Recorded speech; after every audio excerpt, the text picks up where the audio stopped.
you have to know the business. Okay, it's not as cut and dry as people think it is. And I'll give you a classic example of the cut and dry. There's two things I can talk about. There's one is, you made the point on Monday when we filmed. If Brendan is correct, Fedor was never as good as Brendan Schaub was, because Brendan was in the UFC and Fedor wasn't. That's true. If that's given Brendan's what he's apparently saying. That's not now. Let's go back to the actual Joe Rogan show. He never said that. He said, until guys outside the UFC, you ain't shit until you fight in the UFC. You're never a top fighter. Yep. That's not true. So that was the original conversation and the argument. When you say things, and Joe even said, Brendan likes to say outlandish shit because Brendan believes it. But it's all, honestly, you guys have to understand, we're not arguing. This is an open conversation between Big John, myself, Brendan, Joe, anybody else that wants to come get this smoke. Okay, like Brendan said, if you guys want it, come get it. I can have this argument all day because I was that guy for the longest time that people always said, you, T. Wood, Robbie Lawler, Luke Rockhold, Daniel Cormier, Jacare, Tim Kennedy, none of us were shit because we were in Strikeforce. None of us. Fedor. I mean, I could talk. Alistair Overeem. They had never been in the UFC. None of them were shit until they came to the UFC, apparently, right? But then all those guys then became champions, correct? I mean, like all of us. I mean, there's plenty of. Amanda Nunes, by the way, was in the in Strikeforce. Strikeforce. Yeah, I want to remind people of that. Cain Velasquez started. Ronda Rousey. Ronda Rousey, Misha Tate, Strikeforce. Cain Velasquez. Bellator. Cain Velasquez came from Strikeforce. His first fight ever was in Strikeforce. I want to remind people of these things. They started their career there. Now, Lawler had left his career behind from the UFC. They had let him go. He went to Pride, fought over there, came over, I think in the Elite XC and the Strikeforce kind of like change, right? Elite XC. Came over in that exchange as well and became champion there in Strikeforce. Then came over to the UFC, became champion there. Robbie never became champion in Strikeforce. I thought he beat, who did he beat? I thought he beat someone at 185. No, man, he lost to Jake. He lost to Jake. In fact, he got guillotine choked by Jake. Yes. He had a lot of. He didn't even have a winning record in Strikeforce. Let's just be honest. Okay, lost to Jake. He beat Melvin Manhoef in a fight that Melvin was kicking his legs ass. off. Oh my kicking gosh. his legs off, but he landed a huge shot and won it. So it was awesome. Wow. But he had that. He had a loss against. Jake, like we said, lost to Babalu, lost to Lorenz Larkin, lost to probably had about 5 losses in Strikeforce, probably about 3 or 4 wins. I don't think he had a winning record there. Wow. Yeah, I just know that we really liked him because he was a gunslinger, that's part of Scott. He likes to keep guys that throw exciting fights. He comes and he fights. Yeah, but look, let's not forget. Then he wasn't so good, I guess. In Strikeforce, you just made me remember that. I thought he was the champion at some point at 185. Negatory. And then I thought Jake beat him for the title, but Jake beat Dan Henderson. Dan Henderson, yeah, he beat Dan Henderson. Yeah, I did that. That was when. As you said, Gus Johnson made his comment of, these things happen. These things happen in MMA. Yeah.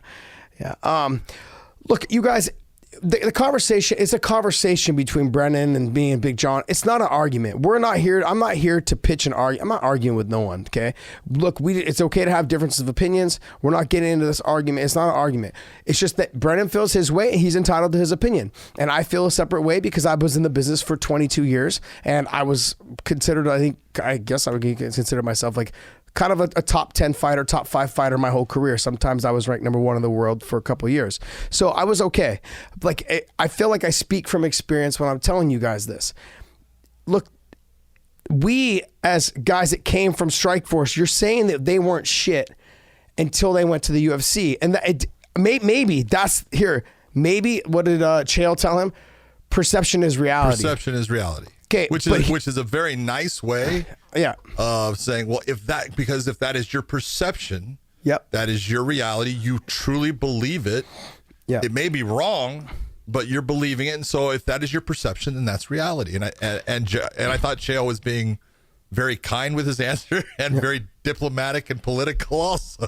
Well, I'm going to get into Chael's ass in the next series that we talk about with the Stephen A thing. I'll get into him. But here's the thing. I want people to understand is that perception is reality. Look, Brendan, you have a platform to change that perception and that reality if that's what you believe. Joe Rogan has a platform to change that perception and that reality. We have one right now. We're creating one.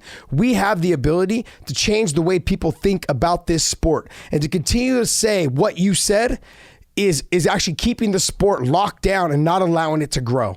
That is my perception of your reality, of the way you're living and that lifestyle of what you're saying. To me, that's not right, because the only people getting hurt in this whole exchange are the fighters.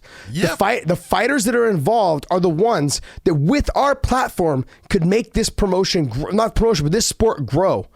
And when you say things like that, you're only helping one promotion of fighters grow. Now, overall, we would be better off suited if every fighter had an opportunity to fight in every organization for a title or even cross promote for big money fights. That right there is for the sport of it all. And when Joe shot me down and saying that Khabib would make more money. To me, I look at the Olympics and I say, look, these are people from all around the world and all the countries. Now, sure, we talked about this on Monday. Those people don't buy pay-per-views. There's only like 5 or 6 countries that actually buy pay-per-view. So you know what? When you say buy, it's kind of like we're stuck buying pay-per-view. Yeah, Yeah, it's not like a privilege. No, we're the suckers. We're the suckers. And then on top of that, we're also buying a fucking app these days to pay for those pay-per-views. Yeah. So when we're having this conversation, we're the ones that can change that landscape, Brendan. And that's what I was trying to get at is you may think that way, but I can tell you if we go through that list, I would put Patchy Mix against the 135-pound champs over there. And, a couple of our other guys in the top 5, from over there. I mean, who else would you put from the UFC? From us to the UFC. At what weight? At 135. Let's just start with 135. Well, I think at 135, you've obviously got guys, now you got Sergio Pettis is a guy I would actually put in there because, but he's fought over there. He fought most of his career over there. He's only 26 years of age. So, but obviously he can fight with anybody over there. And it's a matter of, God dang, Josh, I've been at this for so long. I've been here from the beginning. I was at UFC 1. Okay.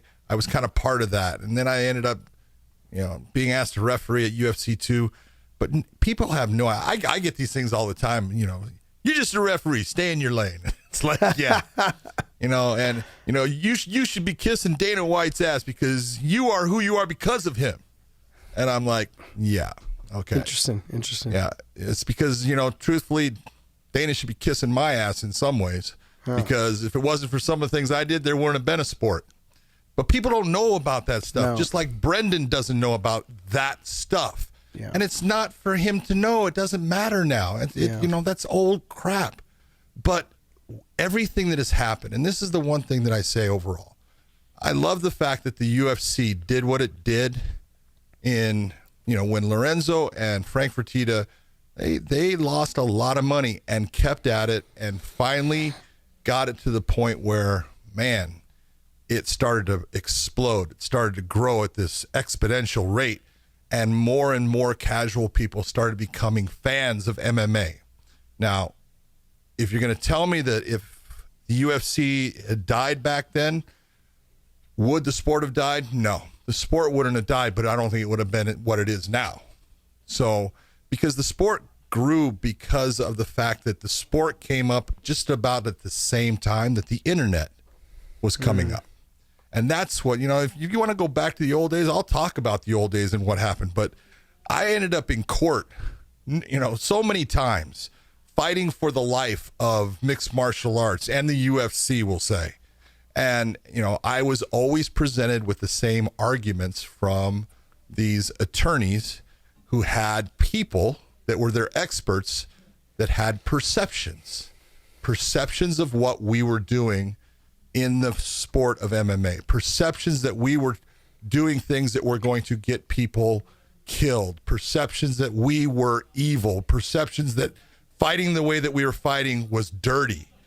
And it was, that was their perception. They actually believed what they were saying, but that's what made it easy to combat, because it was pretty ridiculous, because they had no basis of expertise.